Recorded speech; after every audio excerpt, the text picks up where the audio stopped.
Hey guys, my name is Kev and welcome back to the channel. Happy 2025. This is my first video of the year. For those of you who have been sticking around, been hanging out, talking these games, we're going to talk about today 5 games I'm just looking forward to. 5 RPGs I'm looking forward to. They're all coming, I know, at least to the PC. I'm not sure how they are on the console front.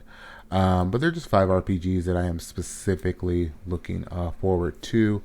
No particular order. Some of them involved in. I've been involved with the IP a little bit, but nothing I've been heavily invested in.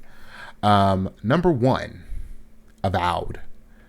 Now, Avowed, I like Obsidian's previous work of what I've played. Like, I played, of course, loved Fallout New Vegas. Who doesn't love Fallout New Vegas? So there's one right there. South Park: The Stick of Truth is another one that I absolutely loved from Obsidian, and Tyranny. I loved the Outer Worlds. So I like their writing, and I like the way they craft games. And while I haven't played either of the Pillars games, I do think Avowed looks pretty interesting for me. Pillars is on my to-do list. It's in my backlog. It's been for a while. I need to get to it, but I really want to play Avowed. I don't know if I'm going to play it before Pillars or after. Probably after, but Avowed is one that's been on my radar. It's one that I do want to play, one that I'm very... Next game we're going to talk about is the reboot of Fable. Now, I've played a little bit of Fable 2, not very much. I did beat Fable 3, though, on the Xbox 360. And actually, as much as people didn't like it, I loved it. I loved the choice and consequence in that game. I actually rebought it for PC, and I'm so upset that but by the time I got to it, it didn't work. And Microsoft wasn't supporting it anymore. Games for Windows Live is gone. You can still buy licenses for it, keys for it for Steam on Amazon. That's how I got it. But it doesn't work with modern hardware. It's a whole freaking mess. It might, I don't know, maybe it might work on Linux or like a Steam Deck. You can try it. I haven't tried it there.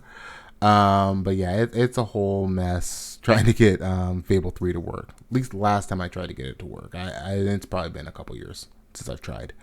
But I really enjoyed the humor in that game. I enjoyed the choice and consequence. I enjoyed that you could see like the drastic changes, and I like everything that Playground has done. Now, granted, they've only done racing games, but I've liked what they've done with the Forza Horizon series. I want to see them stretch their legs a little bit, and I want to see what more they can do with this IP. It's an IP that I've wanted to see come back for a while. I could go back and play the older Fables, but I really just want to see the reboot, and I want to see what they do with it. I hope they do calls to the older games. That's kind of what I'm hoping for, but we're going to see. But when I saw the original trailer for it, I got excited, and that is one game that I really want to see more of. Next, we're going to talk about Exodus, Become the Traveler. I've said it many times, the Mass Effect IP is my favorite IP of all time, specifically the trilogy. And to know that a bunch of the guys that were working on that and Dragon Age Origins and Jade Empire and KOTOR went away to make their own studio, that makes me so excited to see what they're going to do with it. And you can tell it's kind of meant to be like a spiritual successor to the Mass Effect trilogy. You see it. You see it in the gameplay, you see it in the art style, and you see it in the storytelling. It just makes me feel like, hey, I'm just kind of heading back toward Mass Effect. I'm interested to see how it's going to be different, because I know it's not going to be exactly Mass Effect. I think it's going to be its own thing. But I can't help but get all of this Mass Effect energy, and I'm loving all of the Mass Effect energy that I'm getting from the game. I've been purposefully not watching a lot of the like Q&As and trailer information. I know they put this stuff out like weekly. They are really good about promoting this game. I've seen it a lot on Instagram, and I want to see more of just what they're going to do with it. That's what I'm definitely keeping an eye out for. Next is Shadow of the Road, which is like a steampunk samurai CRPG.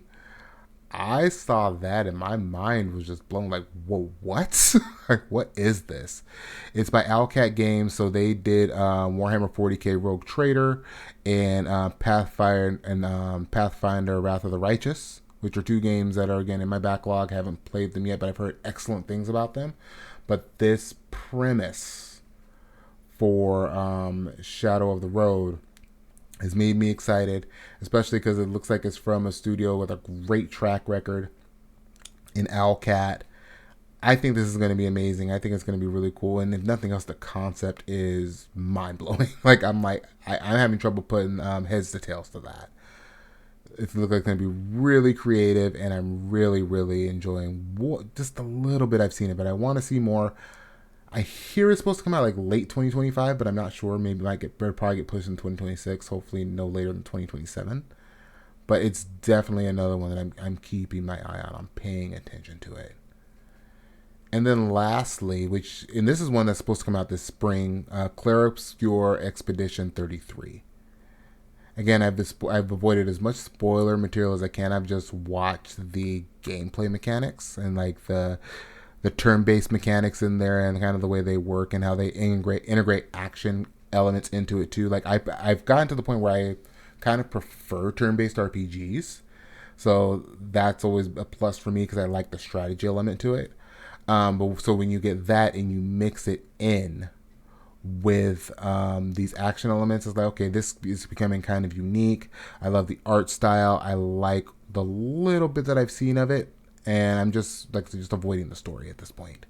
But that is something I don't day one games anymore. I don't trust developers not to release broken garbage. But it is something that I am keeping my eye on, and I will probably catch it maybe a few weeks after release or wait for a sale. Because this is definitely something that I do want to play. I'm very interested in playing it. I just want to make sure that it's as good as it looks. So those are 5 games that I'm looking forward to in 2025 and beyond. Are there any games that you're looking forward to? Let me know in the comments below. Of course, if you're new to my channel, I'd love to have you subscribe. Please share with a friend. I'll talk to you guys next time. Thanks for watching.